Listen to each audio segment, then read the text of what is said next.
Hey Psych2Goers, welcome back to our channel. Your support helps us in our goal to spread awareness about mental health and psychology. So thank you for your support. Now to the video.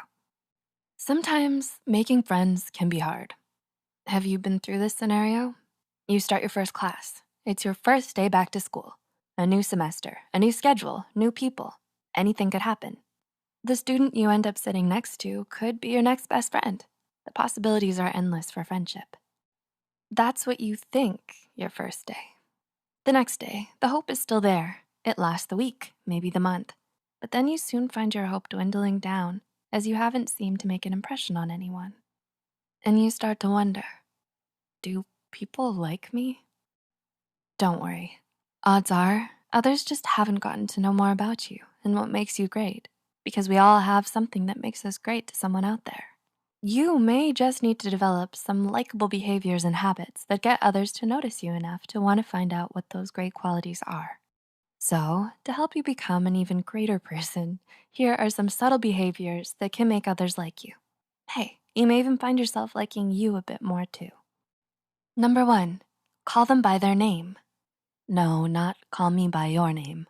Call them by their name, although that is a great film. Have you ever perked up at the call of your name?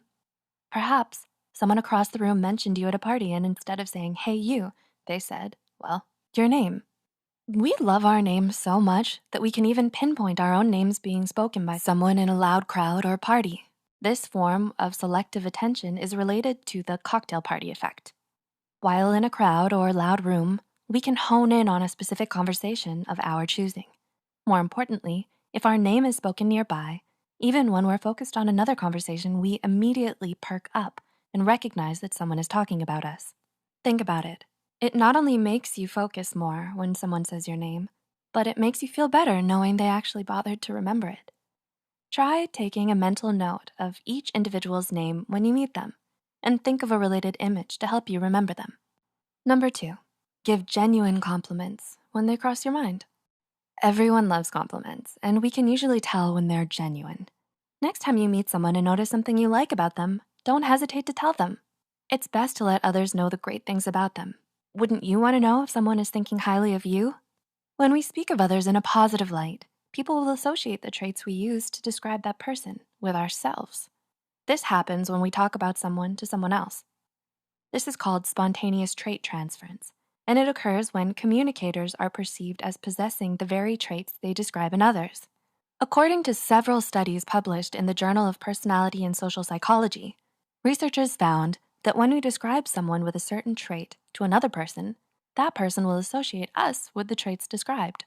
So, it doesn't hurt to give someone you just met a compliment, like your lab partner, Derek, who always aces the quizzes, or the student sitting next to you with a great sense of fashion. What was her name again? You better remember. Susie. Go ahead and tell them their outfit looks great. And even tell your lab partner, Derek, that Susie does indeed have great taste. He may even associate that compliment to how great you are in the process. I'm sure they would love to hear nice things said about them. Wouldn't you? Number 3, spend more time with them. Want a secret to getting someone to like you? Try spending some time with them. This doesn't necessarily mean you have to ask them out right away if it doesn't feel quite right or natural, but it can mean sitting with them at lunch, or perhaps you want a coworker to like you. Get to know them by having a quick coffee chat with them. It never hurts to try. It's best to make socializing with others a habit if you want to make friends. According to the psychological study by Ugong, the mere exposure effect is a psychological phenomenon in which people find themselves preferring someone or something simply because they developed familiarity with them. When a person is repeatedly exposed to a certain stimulus, that person develops familiarity with the stimuli and therefore prefers its presence. This is why certain products and ads are constantly being repeated during your favorite program's commercial breaks. The more familiar you are with something, the more you'll start to notice it. And if they turn you down when you ask them out, it's definitely their loss anyways. Number 4, you don't need to be perfect. There's no such thing. You may think that you have to appear perfect to attract others your way.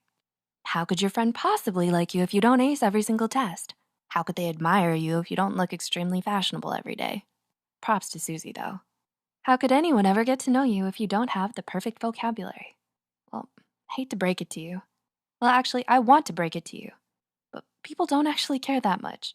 While you might think otherwise, often people find this so-called perfection intimidating, distant, or unattainable. Yeah, I know, not even perfect is good enough. In fact, people may find others who aren't superbly perfect and who even possess the rarity of these so-called flaws as more attractive. In a study, researcher Elliot Aronson had people rate fake test takers based on their attractiveness. Test takers would either do great on a test, mediocre, or poor. The imperfection? Some test takers would act clumsy and spill coffee at the end of the interview. After, their scores were revealed. People rated the test takers who spilled coffee at the end of their interview the highest on the attractiveness scale, meaning people want to see that you're intelligent and capable, but that you aren't perfect. As the research paper states, a superior person may be viewed as superhuman and therefore distant. A blunder tends to humanize them and consequently increase their attractiveness. Poor test takers, mediocre test takers, and even great test takers were still rated lower than the superior test taker who scored great and spilled coffee at the end. Others may be intimidated if you come across as perfect and make no mistakes. They want to see that you're human.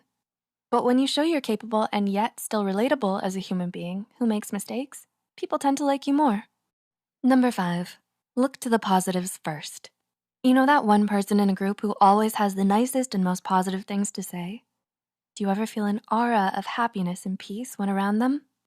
They never seem to complain, and when they do, it's only because of a particularly important reason. Like, there was a hair in my taco salad order. Something like that. They seem to emit this bright, positive energy that makes others gravitate towards them. Why can't you do the same? A research paper from the University of Hawaii and Ohio State University suggests that many individuals can unconsciously tell what mood you're in just by being around you. Seems fair, right? So if you display positive emotions, others are likely to mimic your happy facial expressions and gestures. Therefore, they're likely to feel positive emotions around you and want to be with you more. Meaning, if you go ahead and try to look to what makes you happy first, others will like your company and ultimately you. All you have to do is make it a habit to look to the positive of a situation before the negatives. Because others love to be near someone who is happy. And if you can find the light in any dark situation, isn't that something to be happy about? Number 6, you actively listen and let others talk about themselves too.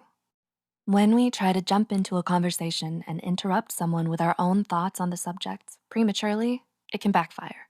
As much as we humans love to talk about ourselves, it's important to realize others want to talk about themselves too, which means if you let them, they may just like you a bit more. Harvard researchers discovered that taking the time to talk about yourself can have its rewards. In one of the 5 studies, subjects sat in an fMRI machine and had to respond to questions about either their own opinions on a subject or another's. Regions of the brain associated with reward and motivation were most active while talking about their own thoughts on a subject, as opposed to others. In fact, the need to talk about ourselves is so strong that in another study conducted by Harvard researchers, some subjects even declined money to talk about themselves more. As the research article states, self-disclosure was strongly associated with increased activation in brain regions that form the mesolimbic dopamine system, including the nucleus accumbens and ventral tegmental area. Moreover, individuals were willing to forego money to disclose about the self. So go ahead and let your company talk about themselves for a while. They'll enjoy their time around you more and increase dopamine, as long as you make sure to listen and not doze off. It's a habit worth practicing. Next time you know you've been talking a little too much, try to remind yourself that the other person is dying to express their opinions as much as you are, and they may have something interesting to say.